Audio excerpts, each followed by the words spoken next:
આપણા દેવના નગરમાં તેના પવિત્ર પર્વતમાં એવો મોટો તથા ઘણો સ્તુત્ય છે.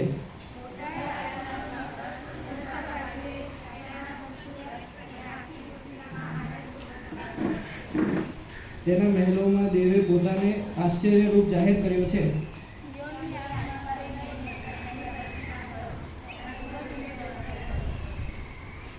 તેનો કોડ બરાબર ધ્યાનમાં લો. તેના મહેલો પર લક્ષ્ય આપો, જેથી તમે આવતી પેઢીને તે વિશે કહી શકો.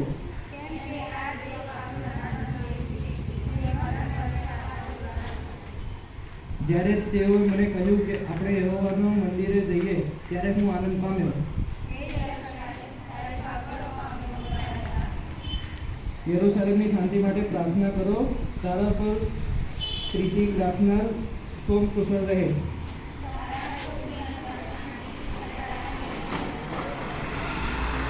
મારા ભાઈઓ તથા મિત્રોને ખાતર વગર હું બોલીશ કે તારામાં શાંતિ થાવ.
બાઇબલ વાંચનમાં જઈએ લૂક 14:25-33.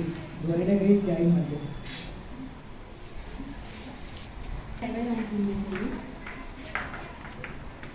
હવે ઘણા લોકો તેની સાથે જતા હતા.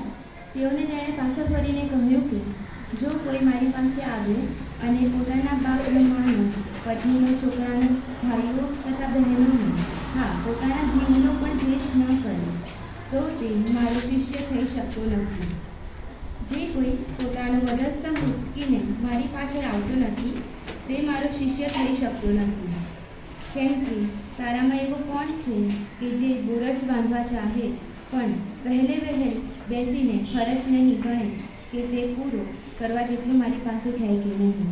લખીને પાયો નાખ્યા પછી તે પૂરો કરી શકે નહીં. ત્યારે જેઓ જુએ તેઓ સર્વ તેની મશ્કરી કરવા લાગે અને કહે કે આ માણસ બાંધવા લાગ્યો પણ પૂરું કરી શક્યો નથી. અથવા કયો રાજા એવો છે કે જે બીજા રાજાની સામે લડાઈ કરવા જતાં પહેલાં બેસીને વિચાર નહીં કરે કે જે 20,000 સૈનિકો લઈને મારી સામે આવે છે તેની સામે હું 10,000થી થઈ શકીશ કે નહીં તો બીજો હજી ઘણે વેગળે છે. એટલામાં તે એલચીઓને મોકલીને સલાહની શરતો વિશે પૂછશે. તે પ્રમાણે તમારામાં જે કોઈ પોતાની સર્વ વસ્તુઓનો ત્યાગ કરતો નથી તે મારો શિષ્ય થઈ શકતો નથી. સ્પેશિયલ સોંગ એક આગ હર દિલ है.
પ્રભુએ આપણી સંભાળ લીધી, કાળજી લીધી, આપણી દરેક જરૂરિયાતો પૂરી પાડી માટે પ્રભુનો આભાર માનીએ છીએ. આપણે બહાર આવ્યા ગયા પ્રભુએ આપણને ધરી રાખ્યા માટે ઈશ્વર પિતાનો આભાર માનીએ છીએ. મેં જેમ બુધવારે કહ્યું હતું એ પ્રમાણે કે આજે આપણે શિષ્ય અને સમર્પણ એ વિષય પર જોવા માંગીએ છીએ. જો ખરેખર આપણા પ્રભુના બાળકો છે, જો પ્રભુને આપણે સ્વીકારેલા છે, તો મારે તમારે જે કરવાની જરૂર છે કે જીવનના દરેક ક્ષેત્રોમાં એ પ્રભુને આપણી જાતનું એ સમર્પણ કરવાની જરૂર છે. અને લુક 14:25-33 વચનો આપણે વાંચ્યા. અને તમે ઘણી વખત આ શાસ્ત્રપાઠ વાંચ્યો હશે કે શિષ્ય તરીકે મારે તમારે કઈ કઈ કિંમતો ચૂકવવી પડે છે તેની સ્પષ્ટ અને સરળ સમજ આ વચનમાં છે. કે જો આપણે પ્રભુના બાળકો છીએ તો આપણે કઈ કિંમત ચૂકવવાની છે એની સ્પષ્ટ અને સરળ સમજ આ વચનોમાં મને તમને જોવા મળે છે. અહીંયા જે વારે ઘરે જે વાત કરી છે એમાંથી આપણને એક શબ્દ જોવા મળે કે આપણે સમર્પણ કરવાની જરૂર છે અથવા તો બલિદાન આપવાની વાત છે. સમર્પણ એટલે ચોક્કસ ઉદ્દેશને માટે અલગ કરવું. સમર્પણ કરવું એટલે કે ચોક્કસ ઉદ્દેશને માટે અલગ કરવું. જેમ પ્રભુ ઈસુ ખ્રિસ્તે આપણા ઉદ્ધાર માટે પોતાનું અર્પણ કર્યું, એક ચોક્કસ અર્પણ કર્યું, એક અલગ કર્યું, એ રીતે મારે ને તમારે પણ આપણા જીવન અને પ્રભુની સેવાને માટે સમર્પણ કરવાની જરૂર છે. ઘણું બધું છે આપણા જીવનમાં, ઘણી બધી જવાબદારીઓ છે, પણ એ બધામાં આપણે ઈશ્વરને સોંપવાની વાત છે. ઈશ્વરની કાર્ય માટે મારે તમારે અલગ થવાની એ વાત છે. આપણી પોતાની ઈચ્છાઓનો ત્યાગ કરવાની વાત છે. જો બલિદાનની વાત કરીએ તો બલિદાનમાં જીવ આપવો પડે, પ્રાણ આપવો પડે, જે પ્રભુ ઈસુ ખ્રિસ્તે મારા અને તમારા માટે કર્યો. યોહાન 15:16 કહે છે, પોતાના મિત્રને માટે જીવ આપો તે કરતાં મોટો પ્રેમ કોઈનો નથી. પ્રભુ ઈસુ ખ્રિસ્તે મને તમને મિત્ર ગયા. મિત્ર ગયા એટલું જ નહીં, પણ મારા અને તમારા ઉદ્ધાર માટે એમણે વધસ્તંભ પર પોતાનો પ્રાણ આપ્યો. અને એમની જે મિત્રતા છે તે મારા તમારા માટે એમણે નિભાવી. અને આ વચન જ્યારે પ્રભુ કહી રહ્યા છે ત્યારે પ્રભુ દરેક વચનો પાડે છે અને અપેક્ષા રાખે છે કે હું અને તમે પણ એ રીતે પ્રભુ ઈસુ ખ્રિસ્તને સોંપાઈએ. એ બહુ જરૂરી છે, કારણ કે પ્રભુ ઈસુ ખ્રિસ્તે એ વધસ્તંભ પર પોતાનું પવિત્ર નિષ્કલંક સમર્પણ કર્યું, બલિદાન કર્યું. અને બહુ અગત્યનું છે કે સમર્પણ એ કયા પ્રકારનું હોવું જોઈએ. તો યોહાન 3:16 આપણે જાણીએ છીએ. એ વચન આપણને મળે છે કે પ્રભુએ મારા તમારા પર પ્રેમ કર્યો. ને એમનો એકનો એક દીકરો એટલે કે પ્રભુ ઈસુ ખ્રિસ્તને આ પૃથ્વી પર મોકલી આપે કે જેથી શું થાય, જે કોઈ એના પર વિશ્વાસ કરે તેનો નાશ ના જાય પણ તે ઉદ્ધાર પામે, અનંત જીવન પામે. માટે પ્રભુ ઈસુ ખ્રિસ્તે એ સમર્પણ કર્યું. માટે સમર્પણમાં કેવી વાત છે, પોતાનું જે છે બધું જ આપી દેવાની વાત છે. ઉત્પત્તિ 22 અને 12 વાંચીએ તો ઇઝરાયલનો પણ બહુ જ મોટી ઉંમરે પોતાનો દીકરો થયો.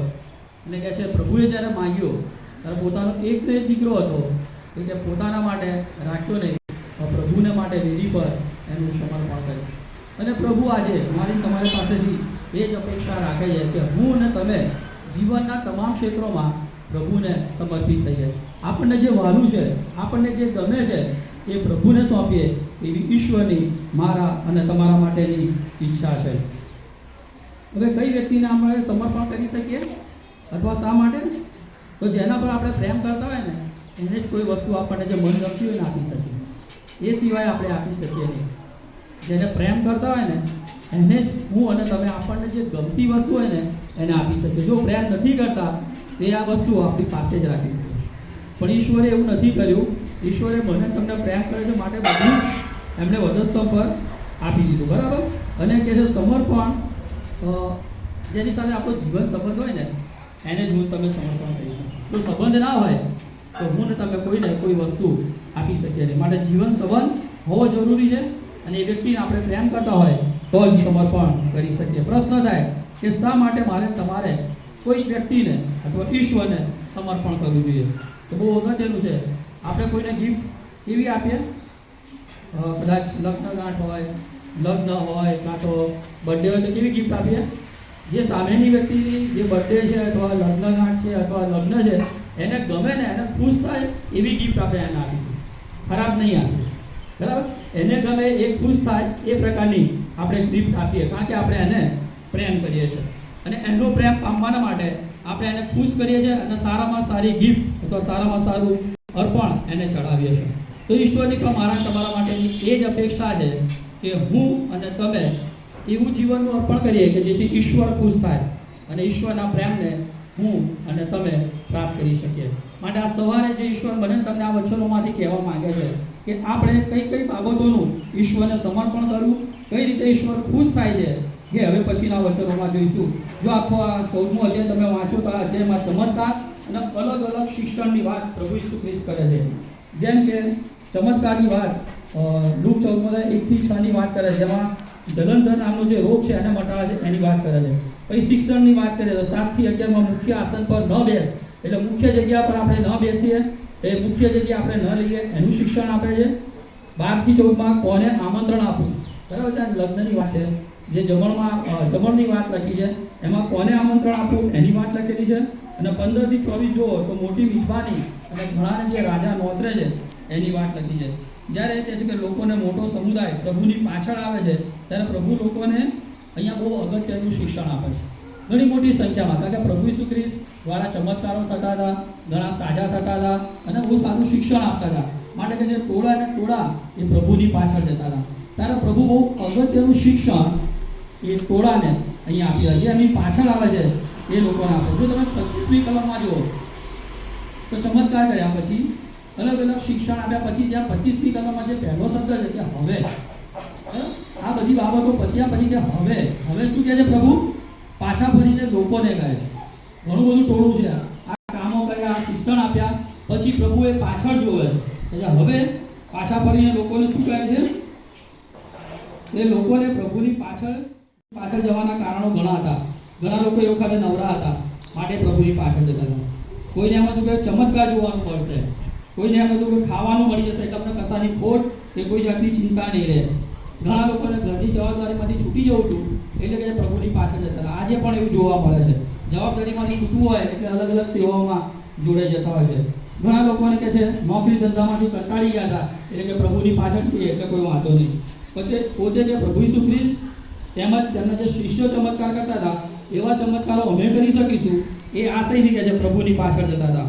ઘણા બધા ભૂલો કાઢવા માટે, જેમ કે શાસ્ત્રીનો ફરીસીઓ પ્રભુ ઈસુ ખ્રિસ્તના શિક્ષણની ભૂલો કાઢતા હતા માટે કે જે પ્રભુની પાછળ જતા હતા. લોકોને એમ હતું કે જે પ્રભુ ઈસુ ખ્રિસ્ત કરે છે એમ અમે પણ પાળક થઈશું અને અમારું ટોળું થશે અને લોકો અમારી પાસે આવશે. અને અમુક લોકો એવા હતા કે જે પ્રભુ ઈસુ ખ્રિસ્તના યહૂદીઓનો રાજ્ય બનાવવા માંગતા હતા, કારણ કે રોમન જે સરકાર હતી એમાંથી એમને છૂટી જવું હતું માટે કે એમને યહૂદીઓનો રાજાઓ બનાવવા માંગતા કે જેથી કરીને એ રોમનના ત્રાસમાંથી છૂટી જાય. અને બહુ ઓછા લોકો એવા હતા કે જે પ્રભુ ઈસુ ખ્રિસ્તનું શિક્ષણ મેળવતા હતા. ફરી ગયું ઘણા બધા લોકો નવરા હતા, કોઈને ખાવાના માટે જતા હતા, કોઈ ચમત્કારો જોવા માટે જતા હતા, કોઈ ઘરથી કંટાળી ગયા, કોઈ જવાબદારીઓથી કંટાળી ગયા, કોઈને એમ કે અમે ચમત્કાર કરીશું, અમે પાળક કરીશું, અમારું ટોળું હશે. ઘણા બધા ભૂલો ખાવા જતા હતા, ઘણા બધા લોકો હતા, પણ એમાંથી બહુ ઓછા લોકો એવા હતા કે જે પ્રભુ ઈસુ ખ્રિસ્તના શિક્ષણને સાંભળવા જતા હતા. પ્રભુ જે કરતા હતા એ કાર્યને નિભાળવા જતા હતા અને પ્રભુના શિક્ષણને કે છે એ લોકો અનુસરતા હતા. શા માટે પ્રભુ ઈસુ ખ્રિસ્તે આ લોકોને પાછા ફરીને કીધું, કેમ શિક્ષણ આપ્યું? તો કે જે પ્રભુને છે ને મોટા ટોળાની જરૂર નથી. પ્રભુને મોટા ટોળાની જરૂર નથી, પણ એને થોડાની જરૂર છે. બરાબર? આપણે શું અપેક્ષા રાખીએ? આપણી પાસે બધા બહુ બધા હોય. આ પ્રભુને ટોળાની સહેજ પણ જરૂર નથી, કારણ કે પ્રભુને થોડાની જરૂર હતી એટલા માટે કે જે સર્વ માર્ગોમાં પ્રભુ ઈસુ ખ્રિસ્તની આધીનતા સ્વીકારે. બરાબર? ઈશ્વર ઈસુ ઈચ્છાથી કે બહુ બધા મારી પાછળ આવે પણ થોડા એવા આવે કે જે હું કહું છું, હું જે શિક્ષણ આપું છું એને અક્ષરશઃ એનું પાલન કરે. એટલે પ્રભુની જે મગજમાં હતું કે નોટ ક્વોન્ટિટી બટ ક્વોલિટી. આપણને ક્વોન્ટિટી બધા જ નહીં, એટલે ઢગલો હોય ભીંડા કે રીંગણનો 5 કે 10 બહુ બધા હોય પણ એમાંથી મોટા ભાગના સડેલા જ છે. પછી તમે 20-25 રૂપિયા આપો એમાંથી એક પણ સડેલું ના નહીં. કિંમત ચૂકવો પણ એ સારું મળે. જો ઢગલીમાંથી લો ને તો મોટા ભાગના સડેલા નહીં. માટે પ્રભુની પાછળ જનાર આવા બધા સડેલા લોકો હોય. પ્રભુને સડેલા લોકોની જરૂર નથી, પણ એવા ક્વોલિટીવાળા હોય જે પ્રભુના શિક્ષણને અક્ષરશઃ એનું પાલન કરે, પ્રભુની પાછળ જાય. આજે પણ મહાન તમારા માટે પ્રભુ એ જ પ્રકારની અપેક્ષા રાખી રહ્યા છે. પ્રભુ આ શાસ્ત્ર પાઠમાંથી એ શિષ્ય તરીકે આપણી પાસેથી કયા ક્ષેત્રોમાં આપણે સમર્પણ કરીએ અને પ્રભુને બલિદાન આપીએ એ સમજાવે છે. માટે આપણે 26મી કલમ જોઈએ. ત્યાં પ્રભુ શાનું અર્પણ માંગે છે? કહી શકો? 26મી કલમ લુક 14 અને 26માં પ્રભુ શું ઈચ્છે છે આપણે શાનું સમર્પણ કરીએ? પોતાના કુટુંબનું. ત્યાં શું કહે છે? માતા પિતા બધાની વાત છે, ભાઈ બહેન બધાનું સમર્પણ કરવાની વાત, એટલે કે કુટુંબના સમર્પણ કરવાની વાત લખી. માથી 10 અને 37 શું કહે છે? શા માટે પ્રભુ અહીંયા આપણને એમ લાગે કે પ્રભુનું આ જે શિક્ષણ છે એ કદાચ વિરોધાભાસ છે. આપણને એમ લાગે કે પ્રભુ આવું શિક્ષણ આપી શકે ખરા? નહીં. પ્રભુ આમ લાગે કે આ બાઇબલ કદાચ વિરુદ્ધમાં કહે છે કે આપણે કુટુંબનું શા માટે સમર્પણ કરવું? પ્રભુએ કુટુંબ આપ્યું છે તો શા માટે કુટુંબનું સમર્પણ કરવું જોઈએ? તો માથી 10 અને 37 શું કહે છે? કુટુંબ કરતા કુટુંબને પ્રેમ કરે. ઈશ્વર કરતા કે જો મારા કરતા તમે કુટુંબ પર પ્રેમ કરો છો તો તમે મારે યોગ્ય નથી. એનો અર્થ શું થયો? આપણે આપણા કુટુંબ કરતા પ્રભુ ઈસુ ખ્રિસ્તને વધતો પ્રેમ કરવાની જરૂર છે. મારે મારી પત્ની, મારા બાળકો અથવા બીજી કોઈ પણ વ્યક્તિ કરતા પ્રભુ ઈસુ ખ્રિસ્તને વધારે પ્રેમ કરવાની જરૂર છે. તો પ્રથમ સ્થાન કોણ આવવું જોઈએ મારા જીવનમાં? મારા કુટુંબ કરતા પ્રભુ ઈસુ ખ્રિસ્ત હોવા જોઈએ. અને પ્રભુ અહીંયા કહે છે કે તમે તમારા કુટુંબનું સમર્પણ મને કરો. પ્રભુ કહે છે કે તમારા કુટુંબને તમારા હાથમાંથી મારા હાથમાં સોંપો. ઘણી વખત આપણે જો આપણા હાથમાં પકડી રાખીએ ને તો શું થાય? જેની ચિંતા હું કરું ને એની ચિંતા પ્રભુ કરે નહીં. માટે મારા પત્ની કે બાળકોની ચિંતા મારે કરવાની નથી. ચિંતા કોને સોંપવાની છે? પ્રભુના હાથમાં સોંપવાની જરૂર. કારણ કે પ્રભુનું વચન કહે છે કે વધતો પ્રેમ તમે મને કરો. એવી ઈશ્વરની મારા તમારા માટેની ઈચ્છા છે. શા માટે? ઘણી બધી વખતે આપણે જે ચિંતાઓ કરીએ છીએ ને, મોટાભાગની ચિંતા એવી હોય છે ને કે જે ચિંતા કરવાનું કોઈ કારણ જ નથી હોતું, પણ આપણી ચિંતાનો બોજ આપણે લઈને માથે ફર્યા કરીએ છીએ. હું મારે ઘરે આ વાતને સમજાવવા એક વાત કહું છું કે એક વખતે એક ગાળાવાળા ભાઈ પોતાના ગામ તરફ જઈ રહ્યા હતા અને ગાડું આગળ પસાર થઈ રહ્યું હતું અને એમને કોઈ કાંપી રહ્યું હોય ને એવો અવાજ આવતો હતો. એટલે એમણે જોયું તો એક વૃદ્ધ દાદી, બહુ વયોવૃદ્ધ દાદી હતા, વળી ગયેલા હતા અને એમને માથે લાકડાનો એક ભારો કહેવાય બાંધેલો હતો અને એ ગામ તરફ જઈ રહ્યા હતા. અને આ ગાળાવાળા ભાઈએ એ દાદીને ઓળખ્યા અને કે આ એક દાદી છે કે જે મારા જ ગામના છે. એટલે એમ થયું કે લાવ હું એમને મારા ગાળામાં બેસાડી દઉં, જેથી થાકી ના જાય. હું ખાલી જઈ રહ્યો છું કે એમને એમના બેસાડી દઉં. અને એમને એમના ગાળામાં આ દાદીને એ જે મોટો ભારો હતો, વજન હતું, એ લઈને બેસાડ્યા અને ગાળું થોડું આગળ ગયું અને હજી પણ દાદીનો હંફાનો અવાજ આવતો હતો. માટે આ ગાળાવાળા ગાળું ચલાવતા અને પાછળ જોયું તો દાદી શું હતું? હજી એ ભારો માથા પર રાખ્યો. આપણે શું કરવાનું હતું? એ લાકડા એ ગાળામાં બાજુ પર મૂકવાના હતા. માટે કે જે હાંફી ગયા, ગાળામાં તો બેઠા હતા પણ હજી બોજ વજન માથા પર. ઘણી બધી વખત આપણે પ્રભુ પ્રભુ કરીએ છીએ પણ આપણો જે બોજો જે છે ને પ્રભુના હાથમાં મૂકવો જોઈએ એ મૂકતા નથી. માટે આપણે જીવનમાં ચાલતા ચાલતા હાંફી જઈએ છીએ, થાકી જઈએ છીએ અને નિરાશ થઈ જઈએ છીએ. પ્રભુ આ વચન જે મને તમને કહે કે તમે મને વધુ પ્રેમ કરો, તમારું કુટુંબ મારા હાથમાં મૂકો. તમારે એને ચિંતા કરવાની જરૂર નથી, કારણ કે એ કુટુંબ મેં આપ્યું છે, મેં આપ્યું છે, માટે એની ચિંતા હું કરીશ, તારે કરવાની જરૂર નથી. પ્રભુ બહુ અગત્યનું શિક્ષણ જે મને તમને આપે છે કે આપણે વધતો પ્રેમ ઈશ્વરને કરીએ, આપણા કુટુંબનું સમર્પણ એ પ્રભુ ઈસુ ખ્રિસ્તને કરીએ, એવી ઈશ્વરની ઈચ્છા. આગળ જતા કહે છે કે તમે જીવનો દ્વેષ કરો. એ એટલે શું? તો જીવ પ્રેમ કરે છે, જીવ પર પ્રેમ કરે છે પોતાને પૂરે છે.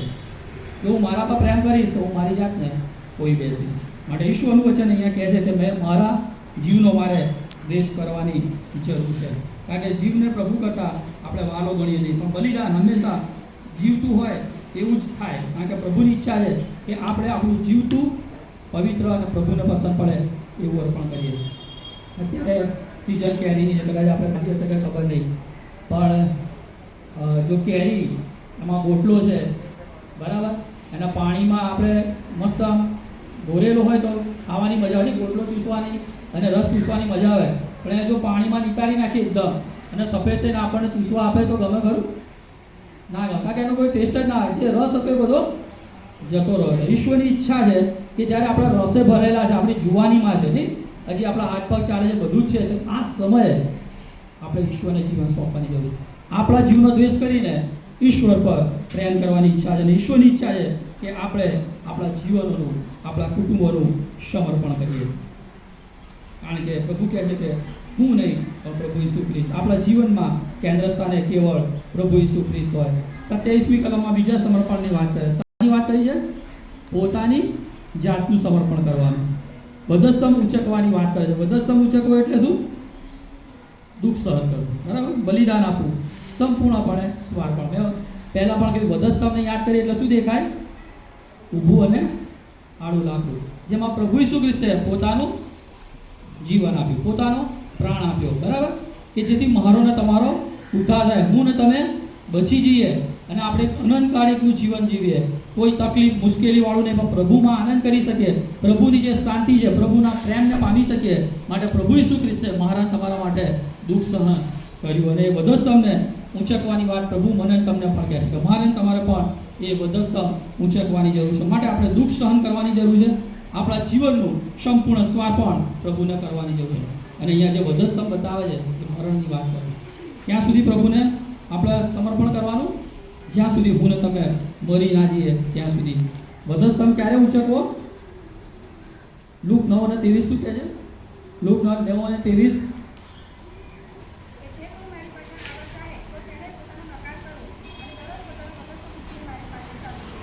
ક્યારે વધુ કરવાનો? રવિવારે ચર્ચમાં જઈએ અથવા કોઈ સંગત હોય ત્યારે અથવા તહેવાર હોય ત્યારે જ નહીં, પણ ક્યારે વધસ્તંભ ઊંચકવાનો? લુક 9:23 રોજે રોજ વધસ્તંભ ઊંચકવાનો છે. સતત વધસ્તંભ ઊંચકીને પ્રભુની પાછળ ચાલવાનું છે. વધસ્તંભ એટલે આપણી જાતનો નકાર અને પ્રભુ જે કહે છે એ પ્રમાણે જીવન જીવવાની વાત છે. અને પ્રભુ કહે છે એ વધસ્તંભ આપણે રોજે રોજ ઊંચકવાની વાત છે. એમાં એવું જો વધસ્તંભ ઊંચકતા નથી ને તો એનો આશીર્વાદ મળતો નથી. કે જે એક વખતે ઘણા બધા લોકો આગળ જઈ રહ્યા હતા વધસ્તંભ ઊંચકીને પોતાનો. એક વ્યક્તિ હતો, એને એમ લાગ્યું કે આ વધસ્તંભ બહુ ભારે છે, બરાબર, લાંબો વધસ્તંભ હોય એટલે બહુ ભારે લાગે. એટલે પ્રભુને કીધું, પ્રભુ થોડોક કાપી નાખો કે જેથી થોડાક લોકો ઓછા જાય. એટલે પ્રભુ કે સારું દીકરા, એટલે થોડોક વધસ્તંભ કાપી નાખે. પછી આગળ ચાલવાની શરૂઆત કરી. તેમ કે ના, હજી પ્રભુ મને ભાર લાગે છે, હજી બહુ દુઃખો છે, સંકટો છે, હજી થોડોક વધસ્તંભ કાપી નાખો. એટલે ઓર થોડોક કાપ્યો. પછી આગળ ચાલતા ચાલતા પ્રભુ કહે હજી બહુ તકલીફ છે, બહુ મુશ્કેલ છે. ધીમે ધીમે વધસ્તંભ કાપતો જ ગયો અને વધસ્તંભ બહુ ટૂંકો થઈ ગયો. અને પછી જ્યારે ખાઈ આવી આ જગ્યાએથી પ્રભુની પાસે જવાનું હતું ત્યારે વધસ્તંભ મૂકીને જવાનું હતું. જ્યારે એણે વધસ્તંભ મૂક્યો તો બહુ ટૂંકો પડતો હતો. માટે આ જગ્યાએથી એ પ્રભુની પાસે જઈ શક્યો નથી. માટે જો હું ને તમે વધસ્તંભનો નકાર કરીએ છીએ, આ સમયમાં આપણે દુઃખો સંકટો પ્રભુને માટે સહન નથી કરતા, તો હું ને તમે પ્રભુની પાસે ક્યારે જઈ શકીશું? કેવળ વધસ્તંભ છે એ દ્વારા જ હું ને તમે પ્રભુની પાસે જઈ શકીએ છીએ અથવા સ્વર્ગીય વારસાના ભાગીદાર બની શકીએ. માટે આપણે ક્યારેય મુઆબુ ના કરીએ કે આ તકલીફો છે, આ મુશ્કેલીઓ છે, બરાબર. એ બધી કરવાની જગ્યાએ જો આપણે પ્રભુમાં રહીને પ્રાર્થના કરીશું તો પ્રભુ આપણી દરેક પ્રાર્થનાનો જવાબ આપશે. માટે જે કંઈ દુઃખ સંકટો હોય છે એ કેવળ પ્રભુ તરફથી હોય છે અને પ્રભુ એ દ્વારા મને અને તમને શીખવવા માંગે છે. તમને ખ્યાલ છે કે દરરોજ હું મારો વધસ્તંભ ક્યારે ઊંચકી શકું? તો હું મારી ઈચ્છાઓનો, મારી પોતાની જાતનો નકાર કરું. ક્યારે વધસ્તંભ ઊંચકી શકાય? હું નહીં પણ પ્રભુ ઈસુ ખ્રિસ્ત. ગલાતી 2:20 આપણે જોયા હતા નહીં? પાઉલ કહે છે હવેથી હું નહીં પણ ખ્રિસ્ત મારામાં જીવે. હવે મારું આ જીવન છે એ મારાથી નથી, કેવળ પ્રભુ ઈસુ ખ્રિસ્ત છે. હવે હું એમની ઈચ્છા પ્રમાણે જઈશ, એ જે કહે છે એ પ્રમાણે જઈશ.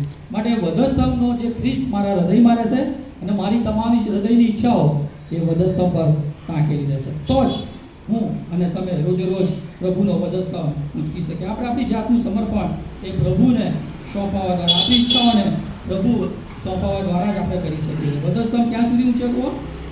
તો કહે છે મરણ. ક્યાં સુધી? જ્યાં સુધી આપણી કબર ઉઘડી ના જાય ને ત્યાં સુધી આપણે આપણી જાતનું પ્રભુને સમર્પણ કરવું. ગમે તેવા મુશ્કેલી આવે, ગમે તેવા સંકટો આવે, પણ એ વધસ્તંભને આપણે મૂકી દેવાનું નથી. પણ એ વધસ્તંભને ઊંચકીને આપણે રોજે રોજ દરેક સમયે પ્રભુની પાછળ ચાલવાની જરૂર છે. આ વાક્ય મને બહુ ગમે છે.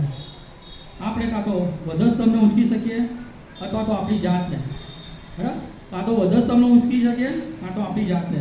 અથવા જો હું મારી જાતને ઊંચકતો હોઉં તો હું વધસ્તંભને ક્યારે ઊંચકી શકું નહીં. જો હું મારી જાતને ઊંચકીને આગળ ચાલીશ તો હું વધસ્તંભનો નકાર કરીશ. માટે બહુ અગત્યનું છે હું મારી જાતને ના ઊંચકું, મારી જાતને આગળ ના કરું, પણ વધસ્તંભને ઊંચકીને પ્રભુની પાસે જાઉં. કારણ કે ઈશ્વરની ઈચ્છા છે કે હું એ ઈશ્વરના વચનોમાં રહું. ઈશ્વર મને જે કહે છે એનું અક્ષરશઃ એનું પાલન કરું, એવી ઈશ્વરની મારા અને તમારા માટેની યોજના છે. આ જ કલમોમાં તમે આગળ જોડો તો 2 ઉદાહરણો આપે છે, બરાબર. 28 થી 30 એ કિંમત ચૂકવવાની વાત છે, એની ગણતરી કરવાની વાત છે કે બાંધનાર શું કરે છે? કામનો અંદાજ કાઢે છે. આપણે ઘર રિપેરિંગ માટે કાઢ્યું હોય તો આપણે એનો અંદાજ કરીએ કે ભાઈ મારા 25,000 થશે, 50,000 થશે, જો એટલા પૈસા હોય ને તો જ આપણે કામ કાઢીએ. બરાબર, 25,000 હોય એનો ખર્ચો અને આપણી પાસે 10,000 હોય તો આપણે કામ નહીં કરીએ. હા, જેટલો ખર્ચો થાય, જેટલા નાણાં આપણી પાસે હશે, જેટલી સગવડ થશે કે હા ભાઈ 25,000 થાય છે અને મારા હાથમાં 25,000 હશે ને તો જ હું ઘરનું કામ કાઢીશ. બરાબર, એટલે અહીંયા પણ ખ્રિસ્તી જીવનમાં પણ એ જ છે. આપણે કિંમત ચૂકવવા માટે સતત તૈયાર રહેવાની જરૂર છે. આપણે સહન કરવાની જરૂર છે. આપણને જે કિંમત ચૂકવવાની છે એ વિશે આપણે માહિતગાર હોવા જોઈએ. જો પ્રભુના બાળકો છીએ તો સહન તો કરવાનું છે, પણ જો મરણ પામવું પડે ને એની પણ મારે તૈયારી રાખવાની જરૂર છે. જો એવું નથી કરતા તો હું અને તમે આત્મિક જીવનમાં નિષ્ફળ જઈએ છીએ. બીજું જે ઉદાહરણ છે 31 અને 32મી વચનમાં લોક 14માં શું કહે છે? લોક 14 31 અને 32માં એ યુદ્ધની વાત લખી છે કે યુદ્ધ માટે કે જે સુસજ્જ રહેવાની જરૂર છે. કારણ કે રાજા શું કરે છે? જુઓ કે સામેનું જે સૈન્ય છે એ કેટલા લોકો છે. જે 50,000 હોય અને મારી પાસે 50,000 કે એથી વધારે ના હોય ને, 30,000 હોય તો હું શું વિચારીશ? એ મારા પર ચડી આવશે, મને મારી નાખશે અને મારું રાજ્ય તૂટી રહેશે. માટે કંઈ સલાહ કરશે. કેવી રીતે સલાહ સૂચન થાય અને યુદ્ધ ના થાય. માટે હું ને તમે ખ્રિસ્તી જીવન તરીકે પણ યુદ્ધમાં છીએ. શૈતાન આપણી વિરુદ્ધમાં છે. જો પ્રભુ આપણા પક્ષમાં છે તો આપણે શૈતાનને ચોક્કસ હરાવી શકીએ. એ વિજયમાં હું અને તમે આગળ વધી શકીશું. હું હંમેશા એક વાત કહું છું કે આપણે યુદ્ધના મેદાનમાં છીએ, રમતના નહીં. રમતના મેદાનમાં શું થાય? એક રમત હોય, ભલે વર્લ્ડ કપ હોય, હારી ગયા પછી હાથ મિલાઈને છૂટા પડી જવાય ને 1-2 વર્ષ પછી ભૂલી જવાય. પણ યુદ્ધમાં તો શું થાય? જવું પડે અને તૈયારી રાખવી પડે કે કદાચ હું પાછો ના પણ આવું, મરી પણ જાઉં. એટલે યુદ્ધમાં એવું છે. ખ્રિસ્તી જીવન પણ એ યુદ્ધનું મેદાન છે જેમાં સતત તમારે શૈતાન અને શૈતાની જે સૈન્યો છે એની સાથે સતત લડવાનું છે. પણ પ્રભુ આપણી પાસે છે અથવા સાથે છે એ માટે મારે તમારે બીવાની જરૂર નથી. માની લો રાતના 1 કે 2 વાગે મારે અહીંથી ખોખરા જવાનું થાય અને અંધારું હોય તો મને બીક લાગે. બરાબર, હું એટલો ના જઈ શકું કદાચ, મને બીક લાગે. પણ માની લો તમે WWF જોતા મોટા પહેલવાન હોય, એ 15-20 મારી સાથે હોય તો મને બીક લાગે? આરામથી ખોખરા હું જોઉં. બરાબર, મારા શક્તિ તો આવી ગઈ નથી. બરાબર, હું પહેલવાન નથી રહ્યો, હું તો નબળો જ છું. પણ મારી જે નબળાઈ છે ક્યાં ગઈ? એ જે 20 પહેલવાન હતા ને એમાં જતી રહી. હું એવો ને એવો છું, મારામાં કોઈ શક્તિ નથી આવી, મારામાં કોઈ તાકાત નથી આવી. પણ જે મારી નબળાઈઓ હતી એ પેલા જે પહેલવાનો હતા ને એમાં છુપાઈ ગઈ, જતી રહી. માટે હું સરળતાથી ગમે એટલા અંધારામાં ગમે તેવી તકલીફ હોય એમાંથી પસાર થઈ શકું. આપણે યુદ્ધમાં મેદાનમાં છે, ગમે તેવી તકલીફ છે, શૈતાની બાબતો છે, પણ પ્રભુ આપણી સાથે છે ને તો આપણે બીવાની જરૂર નથી. કારણ કે આપણી જે નબળાઈઓ છે એ પ્રભુમાં છુપાઈ જાય. કારણ કે ઈશ્વરનું સામર્થ્ય એ મને તમને દરેક બાબતો ઉપર જય પામવાને માટે સહાય અને મદદ કરે. માટે મારે તમારે બીવાની જરૂર નથી. આપણે કિંમત ચૂકવવા માટે અને સતત યુદ્ધમાં રહેવા માટે, જીતવાને માટે સુસજ્જ રહેવાની જરૂર છે. એમ આ 2 ઉદાહરણો એ મને તમને શીખવે કે આપણે કિંમત ચૂકવવા તૈયાર રહીએ અને યુદ્ધના માટે સુસજ્જ રહીએ. શૈતાન ક્યારે એવું કે આજે રવિવાર છે, 26મી તારીખે 4 વાગે હું તારું પરીક્ષણ કરવાય એવું ચિઠ્ઠી લખી કે અથવા SMS આવે, વોટ્સઅપ કરે, ના કરે, એ ગમે ત્યારે આવે, પણ તૈયાર મારે તમારે રહેવાનું છે. ક્યાં? એ કેવી રીતે તૈયાર રહેવાનું? ઈશ્વરના વચનો દ્વારા. કે ગમે તેવા પરીક્ષા હોય, શૈતાન ગમે એટલું મોટું સૈન્ય હોય, પણ પ્રભુ મારી સાથે છે. માટે મારે બીવાની જરૂર નથી. પરિણામ શું આવે? જો હું કિંમત ચૂકવવા તૈયાર ના હોઉં તો મારી પરિસ્થિતિ કેવી થાય?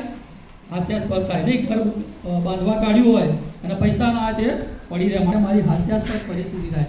પ્રભુમાં છીએ તો કિંમત ચૂકવવા તૈયારી, માટે આપણું જીવન એ હાસ્યાસ્પદ ના બને. લોકો જોઈને આપણના જીવનને હશે નહીં. બીજી વસ્તુ, જો યુદ્ધમાં જઈએ તો સુસજ્જ ના હોઈએ ને, બધા વસ્ત્રો લઈને ના જઈએ ને તો આપણે હારી જઈએ. માટે આપણે હારેલું ખ્રિસ્તી જીવન ના જીવવું હોય તો ઈશ્વરના વચનોથી, પ્રાર્થનાથી આપણી જાતને સુસજ્જ કરવાની જરૂર છે. કારણ કે ઈશ્વરની ઈચ્છા છે કે આપણે ઈશ્વરના વચનોથી આપણી જાતને ભરીએ અને પ્રભુમાં આગળ વધીએ. ઈશ્વરની ઈચ્છા છે કે હું અને તમે નિયમિત ઈશ્વરના વચનો વાંચીએ, એનો અભ્યાસ કરીએ અને પ્રભુના વચનમાં આગળ વધીએ. ત્રીજું અને છેલ્લું, પહેલું કયું જોયું? કુટુંબનું સ્વાર્પણ કરવાનું. બીજું, પોતાની જાતનું સ્વાર્પણ કરવાની વાત. અને 33માં કલમમાં શું કહે છે? ભૌતિક વાનાઓ. ભૌતિક વાના એટલે આપણી પાસે જે કંઈ નાણાકીય બાબતો છે, જે પ્રોપર્ટી છે, એ બધી વાત છે, જે ભૌતિક વાનાઓની વાત છે. એટલે સઘળા ભૌતિક વાનાઓ કરતાં આપણે પ્રભુને પ્રેમ કરવો. બરાબર, મારી નોકરી કરતાં, મારા જે નાણાંઓ છે, મારી પાસે જે કંઈ છે એના કરતાં સૌથી વધારે પ્રેમ કોને કરવાનો? પ્રભુને કરવાનો. સઘળા વાના પ્રભુના ચરણોમાં મૂકવાના. 5 થી 6 અને 33 શું કહે છે? પહેલાં આપણે તેના રાજ્ય અને ન્યાયપણાને શોધીએ એટલે સઘળા વાના મને આપવામાં આવશે. આપણે આખી જિંદગી પૈસાઓને જ બાદ ભરીએ, એની પાછળ જ દોડીએ, પણ એ કશું હાથમાં આવતું નથી. અને જો એ બધું મેળવ્યું હોય પણ આપણો આત્મા નાશમાં જાય તેથી શું? માટે મારો પ્રેમ કોને કરવાનો? મારી આ જે ભૌતિક બાબતો છે, આ પૃથ્વી પરના જે વાનાઓ છે, એના કરતાં પ્રથમ પ્રેમ કોને કરવાનો છે? પ્રભુ ઈસુ ખ્રિસ્તને. ઈશ્વરનું વચન કહે છે મારા સઘળા વાનાઓ એ પ્રભુના હાથમાં સોંપવાની જવું છે, પ્રભુના ચરણોમાં મૂકવાની જવું છે, કારણ કે તો જ એ પ્રભુ મને તમને આશીર્વાદ આપશે. આપણી પાસે કેટલી સંપત્તિ છે? 10 લાખ, 20 લાખ, 50 લાખ, કરોડ, કેટલા છે? મને લાગે કરોડથી વધારે નહીં હોય અહીંયા જે આપણે ઉપસ્થિત છે, નહીં, કરોડથી વધારે નહીં હોય. એક કલમ વાંચ્યું, હિબ્રુ 11 અને 26, મૂસાના માટે લખ્યું છે કે મિસરમાંનો દ્રવ્ય ભંડાર કરતાં ખ્રિસ્તની સાથે નિંદા સહન કરવી એ સંપત્તિ એણે અધિક છે એમ તેણે માન્યું, કેમ કે જે ફળ મળવાનું હતું તે તરફ જ તેણે લક્ષ રાખ્યું. મૂસા પાસે શું હતું? મિસરનો દ્રવ્ય ભંડાર, અસંખ્ય સંપત્તિ એની પાસે હતી, પણ પ્રભુએ એને કીધું આ બધું મૂકીને મારી નાખ. કારણ કે એણે મિસરના દ્રવ્ય ભંડાર પર નહીં પણ એના લોકો પર પ્રેમ કર્યો. અને એનું લક્ષ્ય ક્યાં હતું? ઈશ્વર તરફ, પોતાની સંપત્તિ તરફ નહીં, પોતાને જે મળવાનું હતું, રાજા થવાનું હતું એ તરફ નહીં, પણ જે ફળ ઈશ્વર તરફથી મળવાનું હતું એ તરફ લક્ષ્ય રાખ્યું. પ્રશ્ન એ થાય, આજે મારું ને તમારું રસ ક્યાં છે? આપણે શાની પાછળ દોડી રહ્યા છે? આપણી દ્રષ્ટિ શાના પર છે? આપણે કઈ બાબતોને બાટો ભીડી રહ્યા છે? જે બાબતોને પકડીશું ને તો ક્યારે ઈશ્વરને આપણે પકડી શકીશું. ઈશ્વરની ઈચ્છા છે કે આપણે દરેક બાબતો ઈશ્વરના હાથમાં સોંપીએ. ફિલિપી 3 અને 7 કહે છે, પાઉલ માટે જે લખ્યું છે, પણ જે વાના મને લાભકારક હતા તે મેં ખ્રિસ્તને લીધે હાનિકારક ગણ્યા છે. પાઉલ પાસે કહે છે બધું જ હતું એ મારા માટે લાભકારક હતું, પણ મેં ખ્રિસ્તને લીધે એને હાનિકારક ગણ્યા છે. બરાબર, પાઉલ પણ ઘણો બધો ભણેલો અને ઘણી બધી બાબતો એની પાસે હતી. બરાબર, ઘણું બધું મેળવી શક્યા હોય પણ કહે છે કે પ્રભુને માટે એ બધા હાનિકારક બને. શું હું અને તમે આપણો જ લાભ શોધીએ છીએ? હું અને તમે શાની તરફ દ્રષ્ટિ રાખીએ છીએ? હું અને તમે શાની પર પ્રેમ કરીએ? શું ભૌતિક વાનાઓ પર? કેટલું છે આપણી પાસે? પ્રભુ કહે છે બધાને મૂકીને તમે મને બધો પ્રેમ કરો. બીજું વચન લુક 18 અને 28, જે પિત્તર વિશે લખ્યું. લુક 18 અને 28, પિત્તર પ્રભુને કહે છે કે જુઓ અમે પોતાનું બધું મૂકીને તમારી પાછળ આવ્યા છે.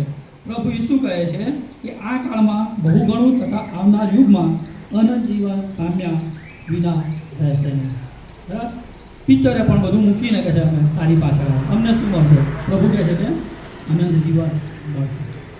જો આપણે પ્રભુને માટે અહીંયા બધું મૂકીશું તો આપણે સ્વર્ગીય બાબતોમાં ઘણું બધું અનંત જીવન અને ઘણા બધા આશીર્વાદોના ભાગીદાર બની શકીશું. માટે ભૌતિક બાબતો તરફથી આપણે આપણી દ્રષ્ટિને કસાઈએ. ઈશ્વરની એક સેવિકા કહે છે આ પ્રમાણે, પ્રભુ મને કોઈ પણ વસ્તુ એવી રીતે પકડતા શીખો કે તે મારી પાસેથી લઈ લેવામાં આવે તો મને ઈજા ના કરે. મેં પહેલાં પણ કીધું નહીં, કોઈક વસ્તુને આપણે પીઠ પકડ્યા અને જો એને ગોટી કોઈ ખેંચી લેતો એ મને શું કરે? હાથમાં છાલા પાડે તો નુકસાન કરે. જો મારી ભૌતિક વાળો પરની પકડ વધારે હશે અને જો કદાચ હું ગુમાવી દઉં એ મને શું કરે? તકલીફ આવે. પણ જો ભૌતિક વાળાની પકડ મારે લૂઝ હશે એ મારી પાસેથી જશે ને તો એને મને કોઈ દુઃખ કે અફસોસ થશે નહીં. એનું એક ઉદાહરણ એ અયુબ પોતે છે. નહીં, પ્રભુએ કહે છે એક પછી એક બધું એની પાસેથી લઈ લીધું, પણ કે જે બધામાં એણે પ્રભુને ક્યાંય દોષ આપ્યો નહીં કે પાપ કર્યું નહીં. એટલે વિચારો કેટલી બધી અઢળક સંપત્તિ. કહેવાય છે કે એ સમયનો સૌથી વધારે ધનાઢ્ય વ્યક્તિ હતો. એક પછી એક થોડાક જ દિવસમાં બધું જતું રહ્યું, પણ કહે છે પ્રભુને દોષ આપ્યો. છેલ્લે એમ કહે છે કે પ્રભુએ આપ્યું, પ્રભુએ લઈ લીધું, પ્રભુના નામને ધન્યવાદ. આપણી પાસે થોડુંક જતું રહે ને, 500,000ની નોટ પડી જાય તો આપણો જીવ બળી જાય. જ્યારે અયુબ એવું થયું, સર્વસ્વ જતું રહ્યું, અને કહે છે પ્રભુને દોષ આપ્યો નહીં. મિત્રો, પ્રભુ આ વચનો દ્વારા મને શીખવે છે કે આપણી જે ભૌતિક બાબતો છે ને એને મૂકીએ અને પ્રભુને પ્રેમ કરીએ. જોન વેસ્લીનું આ વાક્ય મને બહુ ગમે. જોન વેસ્લી પ્રભુના સેવક છે. જ્યારે બહાર સેવા આવી રીતના પ્રભુનું વચન આપી રહ્યા હતા અને એમને મેસેજ આવ્યા કે તમારું જે ઘર છે બળી ગયું, એ ઘરનું બધું જ એટલે નાશ થઈ ગયો. આ સેવક જે પ્રભુની સેવા કરી હતા, વચન આપી રહ્યા હતા, અને જ્યારે એમને ખબર પડી ત્યારે એમણે બહુ સરસ કીધું. જ્યારે આમનું ઘર બળી ગયું ત્યારે એમણે શું કીધું કે એક જવાબદારીમાંથી પ્રભુએ મને મુક્ત કર્યો. ફરીથી કહીશ, બહુ સિન્સિયરલી સાંભળજો ને આપને સમજો કે પ્રભુએ એક જવાબદારીમાંથી મને મુક્ત કર્યો. એ ઘર બધું હતું તેની જવાબદારી હતી, જતું રહ્યું, એ જવાબદારીમાંથી મુક્ત કર્યું.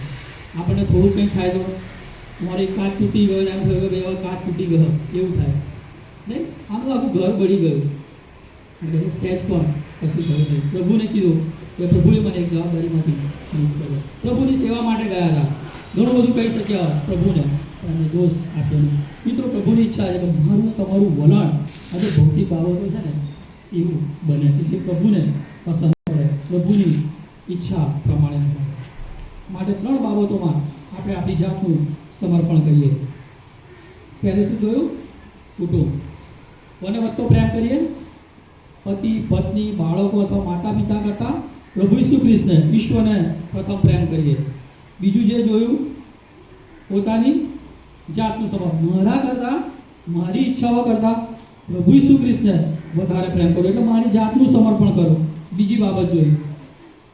બીજી બાબત ભૌતિક વાનાઓ. મારી પાસે જે કંઈ ભૌતિક સંપત્તિ હોય, ફિનાન્શિયલ મારી પાસે જે કંઈ આશીર્વાદો છે એ પ્રભુના હાથમાં સોંપું, પ્રભુને એનું સમર્પણ કરો. આ 3 બાબતો આપણે જો પ્રભુના ચરણમાં મૂકીશું, આ બધી બાબતો કરે છે, ઈશ્વરને વધારે પ્રેમ કરીશું ને, તો આ 3 ક્ષેત્રોમાં પ્રભુ મને તમને આશીર્વાદિત કરશે.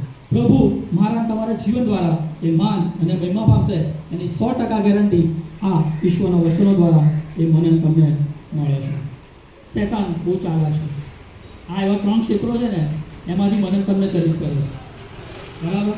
કોઈ વખત આપણે કુટુંબ પાછળ એટલા ખેંચી જઈએ છે કે જેથી જે પ્રભુને પ્રેમ કરવો જોઈએ એ કરી શકતા નથી. ઘણી વખત આપણે આપણી જાત પ્રત્યે જ આપણી જાતનું ધ્યાન કેન્દ્રિત કરીએ, આપણે જ આપણા બાહ્ય દેખાવો તરફ, આપણે કેવી રીતે વધારે સારા દેખાઈએ એ પાછળ જ વધારે સમય આપીએ. બરાબર? હું મારી જાતને સુસજ્જ થવા કેટલો સમય આપું? ઘણો બધો. પણ જો ઈશ્વરના વચનમાં હું કેટલો બેસું છું એ અગત્ય. જો મારા બાહ્ય દેખાવ તરફ, મારી તરફ ધ્યાન આપીશ ને, તો તંદુરસ્તી કોના હાથમાં છે? ઈશ્વરના, મારા નહીં. ત્યારે શું કરી નાખશે એ મને તમને ખબર નથી. માટે આપણી જાતનું સમર્પણ કરવાનું. જે વસ્તુઓને હું વધારે પ્રેમ કરીશ, વધારે ફિક્સ ડિપોઝિટ કરીશ, એને જ પ્રેમ કરીશ, પ્રભુ ક્યારે લઈ લેશે ને એની ખબર નહીં. આપણો જીવ ક્યારે જશે ખબર નહીં. આપણે પેલા ધનવાન માણસની વાત જાણે નહીં, બધા વકારો કરે બધું કર્યું, પણ પ્રભુ કહે છે હે મૂર્ખ, આજે રાતે તારી પાસેથી જીવ લેવામાં આવશે. હા, જે બધું તે ભેગું કર્યું છે એ કોનું થશે?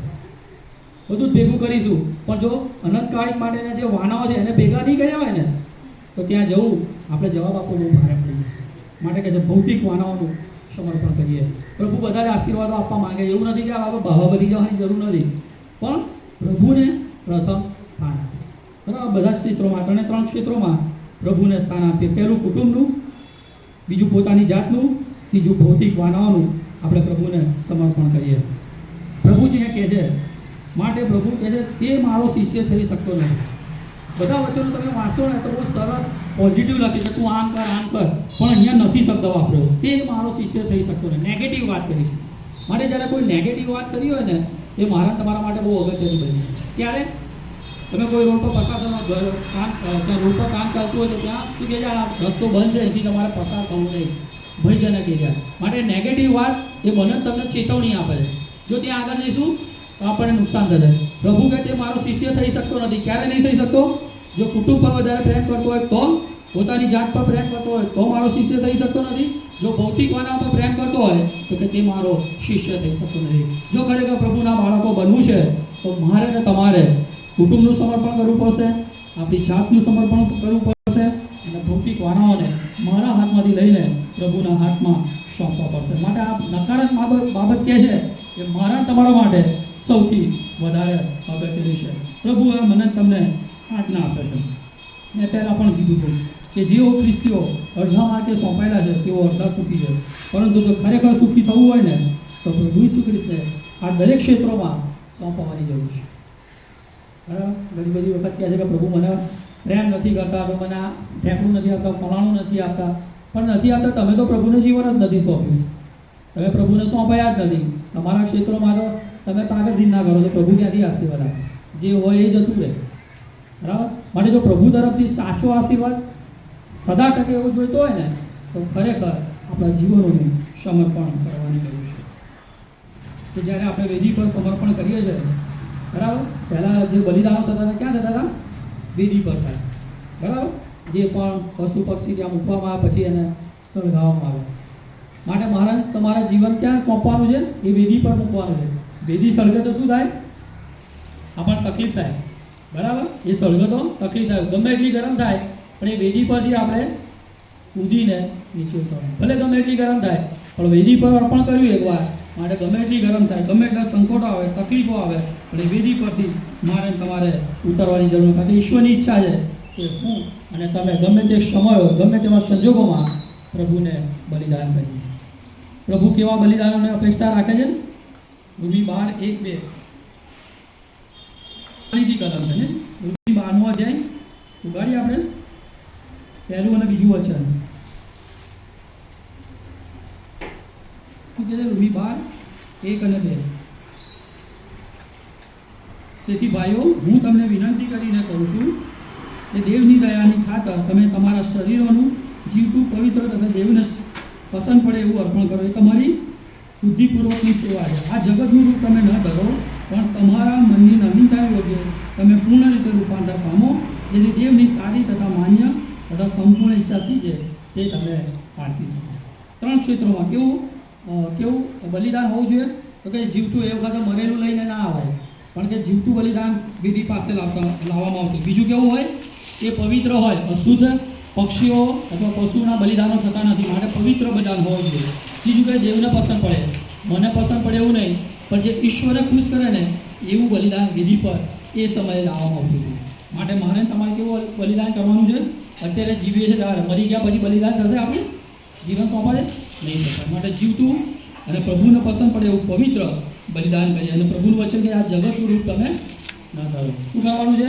આ જગતના જે ધારા ધોરણો છે ને એ પ્રમાણે હું ને તમે જીવન ના જીવીએ, પણ જે પ્રભુ કહે છે, જે પ્રભુનું ધોરણ કયું છે?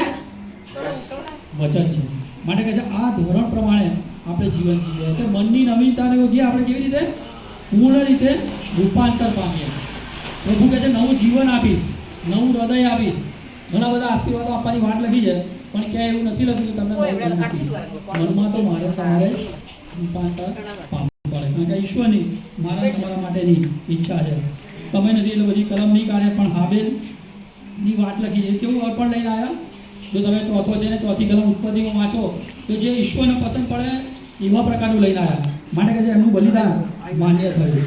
અને પ્રભુ કહે છે કે ફોડ કાપવાવાળા, માલાકી 1:13-14 વાંચો. માલાકી 1:13-14 પ્રમાણે કહે છે મરેલું ના જોઈએ, ફોડ કાપવાવાળું ના જોઈએ, અને કે અશુદ્ધ બલિદાનો લઈને ક્યારેય વેદી પાસે અવાય નહીં. અને કહે છે કાંઈ પણ એવું જ કંઈક લઈને આવ્યો, માટે કે ઈશ્વરે એના બલિદાનને સ્વીકાર્યું નહીં. ઈશ્વરની ઈચ્છા છે ધી બેસ્ટ પ્રભુને આપીએ. જો ધી બેસ્ટ આશીર્વાદો જોતા હોય તો આપણે આપણા જીવનોનું ધી બેસ્ટ પ્રભુને સ્વાર્પણ કરીએ, કે જેથી પ્રભુ એ દ્વારા મહિમા પામે. એનો આશીર્વાદ હું અને તમે પ્રાપ્ત કરી શકો છો. નિખાલસ સંપૂર્ણ સ્વાર્પણ એ આશીર્વાદો અને સફળતા રહે છે. માટે જો આશીર્વાદો જોઈતા હોય, સફળતા જોઈતી હોય તો આપણે નિખાલસ, પ્રામાણિક અને ઈશ્વરને પસંદ પડે એવું આપણે સમર્પણ કરીએ. જે શિષ્ય ખ્રિસ્તને સંપૂર્ણપણે સમર્પિત નથી અને તે ખ્રિસ્ત છે જો એવો દાવો કરી શકે નહીં. એ ખ્રિસ્તનો છે એવો દાવો ક્યારે કરી શકે નહીં, બરાબર. જો સોંપાયેલા નથી, જીવન પ્રભુને સોંપ્યું નથી, તો હું એમ ના કહી શકું કે હું પ્રભુનું બાળક છું. સૌથી અગત્યનું પ્રભુજી અત્યારે મને તમને શીખવવા માંગે છે કે આપણે આપણા જીવનનું પ્રભુને સમર્પણ કરીએ. બસ નહીં થાય કે શું આજે આ સવારે આપણે તૈયાર છે કે આપણી જાતનું આપણે પ્રભુને સમર્પણ કરીએ. ઈશ્વરની જે ઈચ્છા છે એ આપણે સંપૂર્ણપણે ઈશ્વરને સોંપાઈ દઈએ. આપણું કુટુંબને પ્રભુના હાથમાં સોંપીએ, આપણી ઈચ્છાઓને પ્રભુના હાથમાં સોંપીએ, અને આપણી જે કંઈ બાબતો, જે વાનાઓ છે એના પ્રભુના હાથમાં સોંપીને પ્રભુને કહીએ પ્રભુ હવેથી હું નહીં, મારા જીવનમાં કેવળ કેન્દ્ર સ્થાને અથવા પ્રથમ સ્થાને તમે હશો. હું બીજી બધી જ બાબતો, વસ્તુઓ કરતાં, વ્યક્તિઓ કરતાં વધતો પ્રેમ તમને પ્રાર્થના. થોડો સમય શાંત રહીએ ને આપણે આપણી જાતને પ્રશ્ન પૂછીએ કે આપણે કોને પ્રેમ કરીએ છીએ સૌથી વધારે? ઈશ્વર કરતાં? શું મોબાઈલને, કોઈ વ્યક્તિને, કોઈ સ્થળને, આપણી જાતને કોને વધારે પ્રેમ કરીએ છીએ? ઈશ્વર આપણને જે કંઈ બતાવે આજે પ્રભુના હાથમાં સોંપી અને પ્રભુને કહીએ, પ્રભુ હવે આ વસ્તુ નહીં, આ વ્યક્તિ નહીં, તો મારી જાત નહીં, પણ સર્વશ્રેષ્ઠ પ્રેમ અથવા પ્રથમ સ્થાન મારા જીવનમાં તમને આપી શકું કે જેથી હું આશીર્વાદિત થાઉં, મારું કુટુંબ આશીર્વાદિત થાય અને મારા સંપર્કમાં આવતા લોકો પણ એ આશીર્વાદિત થાય.